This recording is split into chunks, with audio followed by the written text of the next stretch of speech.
Ayan guys, naglilinis ulit tayo ng Sonic 5. I-blow natin yung tubig sa loob, and then after i-grout natin yung loob para hindi siya pagbahay ng kalawang. Ayan. So ngayong araw na ito, trabaho namin ay maglinis ng Sonic 5 mga kasangga guys. Ayan. So i-blow ng compressor yung water sa loob, at pagkatapos na ma-blow lahat yung tubig, natapos na namin isang panel na to, i-grout namin to mga kasangga guys. Yan. So ayan, i-blow na ng compressor para maalis yung tubig sa loob. After that, i-grout namin yan mga kasangga. Pinaalis yung laman ng tubig sa loob. Yan.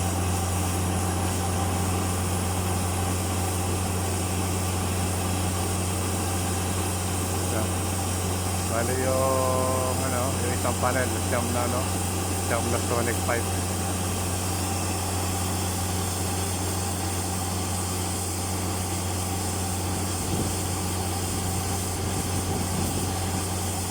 Yung! Yan, tapos na yan.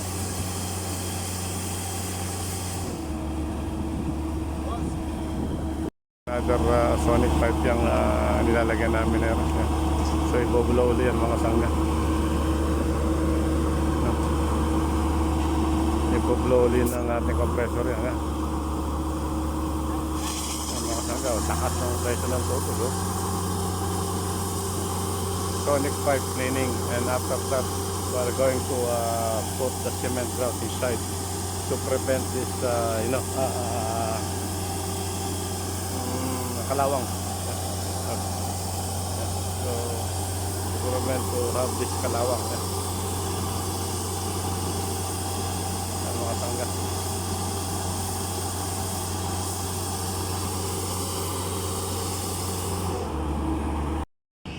Okay guys, dire-diretso lang ang paglilinis natin ng Sonic 5 sa pag-blow ng tubig na.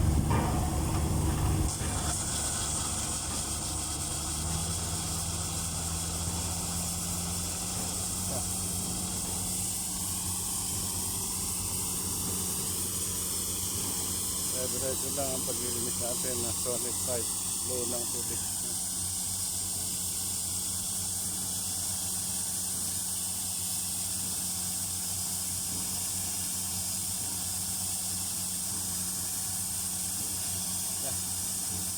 Pag wala ang tubig, halos hangin na lang yung lumalabas mga sangga.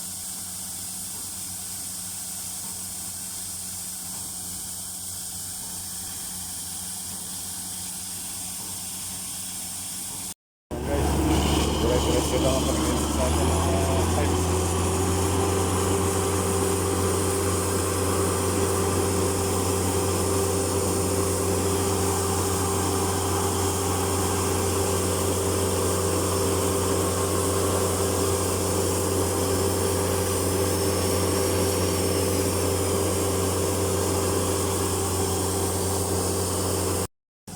Guys, dire-diretso lang ang paglilinis natin ng Sonic 5. Pag-blow ng compressor. Yan, doon na tayo sa kabel ng panel. Ang panel na yan guys, yan nililis namin. Yan. At yan guys, dire-diretso lang paglinis ng Sonic 5. Yan guys, dire-diretso lang ito ating Sonic 5 blowout. Nandito na tayo sa dulo.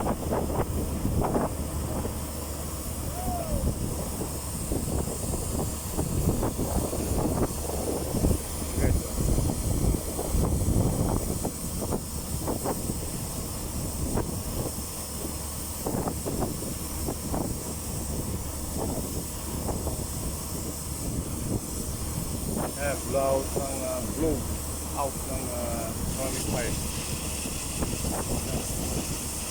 Tulising ako pa siya sangga guys, sa lakas ng pressure ng compressor natin.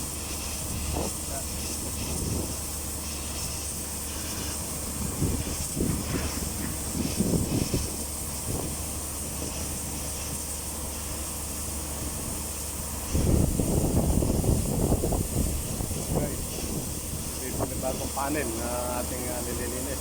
Sonic 5. Nandito tayo sa dulo. Ayan. Ayan, dulo na tayo. Okay. Ayan, patapos tayo. Last na to. Ayan na may compressor natin. Reseta. Meron tayong operator doon. Ito na yung mga assistant natin ngayon sa tatlo. Ayan guys. Malay na ito.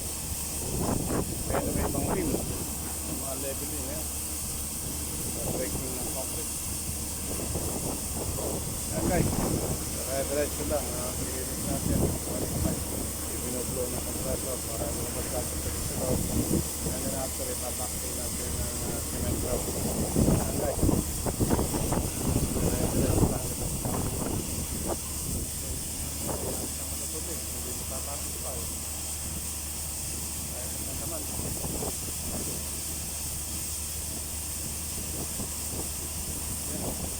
Pinupuga lahat ng ano. Binapalit sa lahat ng tubig. Palabas. Hangin. Compressor.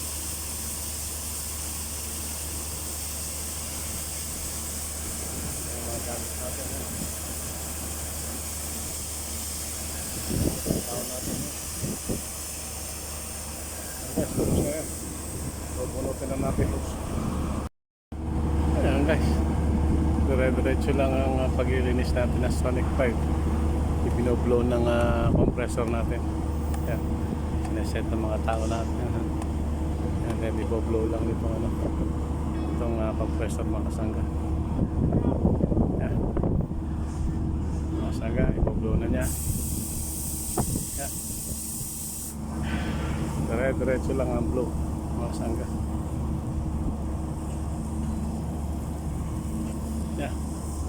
So ito isa natin, no? Habang nagtatrabaho, nag-exercise pa siya. Yan si William. We call as Willie. Yeah. Mga kasangga. Makikita nyo si Willie, nag-exercise pa siya. Dating football player yan. Kaya yung mga exercise sa football yan. So, kita nyo. May entertainment pa ako. Ha? Kaya dire-diretso lang. Ang Sonic 5 cleaning, ang blow ng tubig, ang blow ng air compressor para lumabas ng tubig sa Sonic 5. And after that, we are going to put Sonic grout to prevent this rust inside the steel bag. Yeah? Mga sangga, pag naubos na yan, hangin lang ilalabas mga sangga. Hindi na.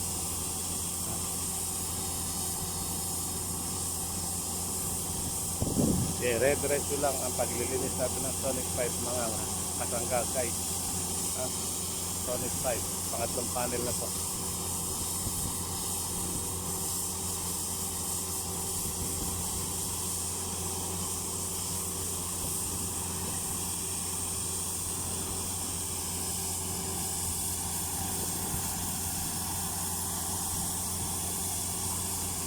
Tapos na yan guys.